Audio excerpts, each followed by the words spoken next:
ने क्या लिखा है? उन्होंने लिखा है कि महापर्व आम चुनाव में वोटर्स का स्वागत है। विश्व के सबसे बड़े लोकतंत्र में महापर्व आम चुनाव महायज्ञ में वोटिंग की आहुति देकर इसे सफल बनाने की उन्होंने अपील भी की है जनता से। तो महापर्व का आरंभ हो गया है, प्रारंभ हो गया है। हार्दिक अभिनंदन मतदाताओं को देते हुए सीएम योगी आदित्यनाथ ने और साथ ही एनडीए 400 पार का नारा एक बार फिर सीएम योगी आदित्यनाथ ने भी दिया है कि एनडीए 400 पार सीटों पर जीत हासिल करने वाला है। तो चुनाव की तारीखों के ऐलान के बाद प्रधानमंत्री मोदी ने भी सोशल साइट एक्स पर ट्वीट के जरिए तीसरी बार सरकार बनने कि अपने दावे का जिक्र किया और पूरी तरीके से आश्वस्त हैं कि तीसरी बार भी जनता का आशीर्वाद मिलेगा। और वही जिक्र मुख्यमंत्री योगी आदित्यनाथ ने भी किया है कि अब की बार जनता जनार्दन के आशीर्वाद से 400 पार हम जा रहे हैं, ये उनका भरोसा है। शरद जी, बहुत देर से आप शांत बैठे हुए हैं। रायबरेली और मैनपुरी को लेकर क्या रणनीति है शरद जी? मतलब जो इससे पहले नहीं हुआ, आप किस आधार पर यह दावा कर रहे हैं कि इस बार वो हो जाएगा? रायबरेली मैनपुरी में भी कमल खिल जाएगा। जनता भी जानना चाहती है कि आपके दावे के पीछे का आधार क्या होगा कि आपको लगता है कि सभी 80 के 80 आप जीत जाएंगे। देखिए, हमारा सिर्फ दो मुद्दे थे जिस पे हम चुनाव पहले भी लड़े और तो आज भी लड़ने जा रहे हैं। वो जनता का विकास और देश का विकास और प्रदेश का विकास। तो हम लोगों का कोई नारा चेंज नहीं होने वाला है, ये वही नारा रहेगा। और दूसरी चीज ये है कि जैसे मैं आपको बताऊं, पहले भी मैंने कहा था कि कांग्रेस जो है वो जमीन से जुड़ी हुई पार्टी है। उनको पहले ही पता था कि इनका क्या हश्र होने वाला है। तो राहुल जी पहले वायनाड चले गए और सोनिया जी खुद चली गई हैं राज्यसभा। तो पूरा जो राज परिवार था उसको उत्तर प्रदेश से हटा दिया गया, क्योंकि जब हार की उम्मीद होती है तो सबसे पहले जो जनरल होता है उसकी साख को बचाना जरूरी है। तो ये दोनों लोग पहले ही बाहर चले गए। समाजवादी पार्टी को जनता ने पिछले 10 साल में 6 बार जवाब दे दिया है। पिछली बार जो निकाय चुनाव हुआ था उसमें इनके जो मेयर थे वो भी दोनों साफ हो गए। और आप देखें कि आजमगढ़ और आजम के गढ़ में दोनों जगह भारतीय जनता पार्टी को विजय प्राप्त हुई है।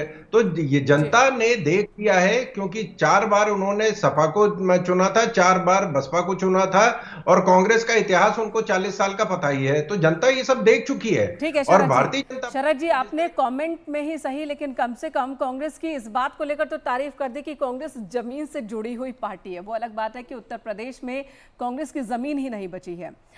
सूर्यकांत धस्माना जी, मैं आपके पास आऊंगी, इससे पहले धर्मेंद्र जी आपके पास ही आती हूँ। बीजेपी का कोई भी नेता हो, मंत्री हो, प्रधानमंत्री हो, सीएम योगी आदित्यनाथ से लेकर तमाम सभी यही कह रहे हैं 400 पार एनडीए। ये कॉन्फिडेंस है, ओवर कॉन्फिडेंस है? और अगर ये कॉन्फिडेंस है तो इसके पीछे की वजह आप क्या देख रहे हैं? देखिए, इसमें 2 वजह है। एक वजह है कि कांग्रेस सबसे हाईएस्ट सीट जीती थी 1984 में इंदिरा गांधी की हत्या के बाद। तो बीजेपी की कोशिश है कि हम उस रिकॉर्ड को तोड़ें। दूसरा है कि बड़े काम करना चाहती है, तो इसलिए इतने नंबर चाहिए कि हम लोकसभा और राज्यसभा में बिल पास हो जाए। तो ये एक दोनों जो है आगे की के तहत ये एजेंडा लेके चली है पार्टी, और उसमें कोशिश भी कर रही है। खास करके बीजेपी कोई भी काम या मोदी कोई भी लक्ष्य लेके चलते हैं तो उसको पूर्ति करने की कोशिश करते हैं। पूर्ति होगी नहीं होगी दो बातें हैं। 400 सीटें में जहां तक एनडीए हो सकता टच कर ले, मुझे डाउट है कि 370 बीजेपी पार कर पाएगी। बीजेपी 330 से लेकर 340 तक ही पहुंच पाएगी। हाँ, एनडीए हो सकता है वो 400 के करीब जा सकती है, क्योंकि आने वाले समय में और 2-3 पार्टियों से गठबंधन करेगी। तो वो बड़े लक्ष्य लेके चलती है। वो लक्ष्य में भले सफलता मिले ना मिले, लेकिन उस लक्ष्य को पूरा करने की कोशिश करती है बीजेपी। जी जी जी। और इस वक्त स्टूडियो में अनुपम भी हमारे साथ जुड़ चुके हैं। अनुपम, डिस्कशन को आगे बढ़ाएंगे। और शरद जी, आपने कहा कि जो ये बूथ मैनेजमेंट है बीजेपी का, वो बूथ मैनेजमेंट वजह है कि बीजेपी इतने कॉन्फिडेंस में रहती है। और सूर्यकांत जी, अब बात उत्तराखंड की अगर हम कर लें, उत्तराखंड में प्रधानमंत्री नरेंद्र मोदी कई बार जा चुके हैं, केदारनाथ, बद्रीनाथ धाम और उत्तराखंड के चप्पे चप्पे पर, और जहां वो जाते हैं वहां पर बाद में पर्यटकों की संख्या बढ़ जाती है। और बीजेपी इसी तरह से प्रोजेक्ट कर रही है कि उत्तराखंड को लेकर बीजेपी प्रधानमंत्री का ये प्यार है और उत्तराखंड ने भी उन्हें अपना लिया है, इसलिए बार बार उत्तराखंड में झोली भर भर कर वोट जाता है बीजेपी को जब बात होती है केंद्र सरकार के चुनाव की। तो क्या इसका काट कांग्रेस के पास है? देखिए, जनता जानती है कि वोट की खातिर निश्चित तौर पे उत्तराखंड प्रधानमंत्री जी को याद आता है। हिमाचल प्रदेश में अगर चुनाव हो तो केदारनाथ जी आ जाते हैं। केदारनाथ जी में उत्तराखंड की वेशभूषा नहीं पहनते, बल्कि हिमाचल प्रदेश की वेशभूषा पहन करके उसको लाइव दिखाया जाता है सब जगह, चुनाव को प्रभावित करने के लिए। अहमदाबाद, गुजरात में चुनाव हो तो केदारनाथ जी आ जाते हैं, उसको लाइव दिखाया जाता है। निश्चित तौर पे प्रधानमंत्री जी को मालूम है उत्तराखंड देवभूमि, पूरे देश और दुनिया में इसका असर है, और यहाँ जो वो आकर के जिस प्रकार का प्रोजेक्शन देते हैं उसे सारा देश जानता है, उत्तराखंड ही क्या जानता है। लेकिन उत्तराखंड ये भी जानता है कि उत्तराखंड में जोशीमठ में इतना जबरदस्त, सारे जोशीमठ, एक शहर जो गेटवे टू बद्रीनाथ है, उस जोशीमठ में इतने बड़े क्रैक्स आए। जोशीमठ पूरा आज भी खतरे की जद में है। लेकिन एक शब्द बद्रीनाथ, यहाँ पर ये जो बातें आप गिना रहे हैं, मुझे याद है 2014 में, मुझे याद है 2019 में, और अब 2024 का इलेक्शन। सवाल ये है 2014 का परिणाम क्या हुआ आपने देखा, उत्तराखंड की 5 सीटों की स्थिति। 2019 की क्या स्थिति हुई ये आपने देखी। अब 2024 है, आपको खुद को क्या उम्मीद है इन 5 सीटों पर?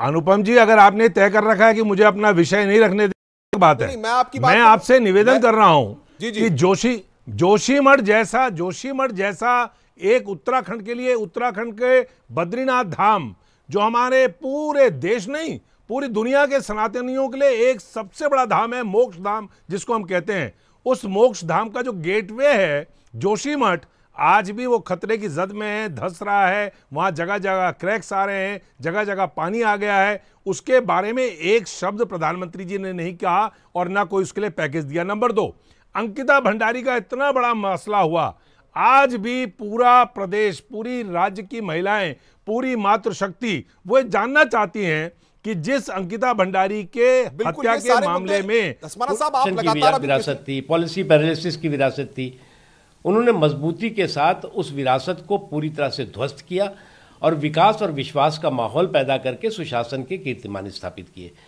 साथ ही साथ भारत की धाक धमक जो है वो मजबूत की पूरी दुनिया में, और जो लोग भारत की धाक धमक को धूमिल करने की धूर्तापूर्ण धुन कर रहे थे उन्हें भी धूल दूसरित किया। तो इसलिए आज देश के हर चौक चौराहों पर साफ तरीके से दिखाई पड़ रहा है, खेत खलिहानों में साफ तरीके से सुनाई पड़ रहा है कि नरेंद्र मोदी जी, फिर एक बार नरेंद्र मोदी सरकार। सर, सुप्रीम कोर्ट ने उनकी याचिका को खारिज कर दिया, ईवीएम को लेकर के सवाल उठाया गया था। आज एक बार फिर से इलेक्शन कमीशन ने ईवीएम को लेकर के अपनी स्थिति स्पष्ट की है कि ये मशीन पूरी तरह से सिक्योर है। आपका क्या कहना है? देखो, चुनाव के बाद जब इनका हार का हाहाकार मचाएंगे तो उस हार के हाहाकार का जो हथौड़ा है वो ईवीएम पे फोड़ने की इनकी भूमिका बनना शुरू हो गई है। इनको ये भी मालूम है कि चुनाव जो है ईवीएम से ही होगा। अब लाइट का युग है, वो लालटेन के युग में तो देश नहीं जाएगा, और चुनाव ईवीएम से होगा। ये मतदान में चाहे भाग लें और चाहे मतदान से भाग लें, ये इनकी अपनी इच्छा है, चाहे मतदान में भाग लें और चाहे मतदान से भाग लें, क्योंकि इनके तो भागने की आदत रही है। सर, एक आखिरी, आयोग ने चुनाव की तारीखों का ऐलान करते हुए ये स्पष्ट किया कि सुरक्षा के व्यापक बंदोबस्त किए जाएंगे, सेंट्रल एजेंसी, बिल्कुल। तो आप सुन रहे थे, यहां पर तमाम रिएक्शंस हमारे पास आ रहे हैं। धर्मेंद्र सिंह जी हमारे साथ स्टूडियो में बने हुए और मेरी सहयोगी अमनदीप भी हमारे साथ जुड़ गई हैं। सबसे महत्वपूर्ण बात यह है कि समाजवादी पार्टी से नेहा यादव जुड़ी हुई हैं। स्वागत करते हैं हम आपका न्यूज 18 पर। इस 7 चरणों के लोकसभा चुनाव के प्रारूप को, जो पूरा कार्यक्रम है, समाजवादी पार्टी किस तरीके से देखती है और किस तरीके की तैयारी आपकी है? देखिए, बूढ़ी हो चुकी भारतीय जनता पार्टी को युवा नेतृत्व से डर लगता है। जब ये उत्तर प्रदेश आते हैं तो अखिलेश जी को गाली देंगे, देश में राहुल जी को गाली देते हैं, कभी प्रियंका जी को देने लगते हैं। तो भारतीय जनता पार्टी की जो रणनीति है वो जनता के सामने कि केवल और केवल विपक्ष को गाली देना। लेकिन विपक्ष यहाँ है, विपक्ष जनता के बीच है। विपक्ष आज पूछ रहा है कि 2014 में मोदी जी ने बड़े बड़े नारे और बात दिए थे जनता के बीच में। उन्होंने कहा बहुत हुई महंगाई की मार, लेकिन महंगाई तो कम नहीं कर पाई सरकार।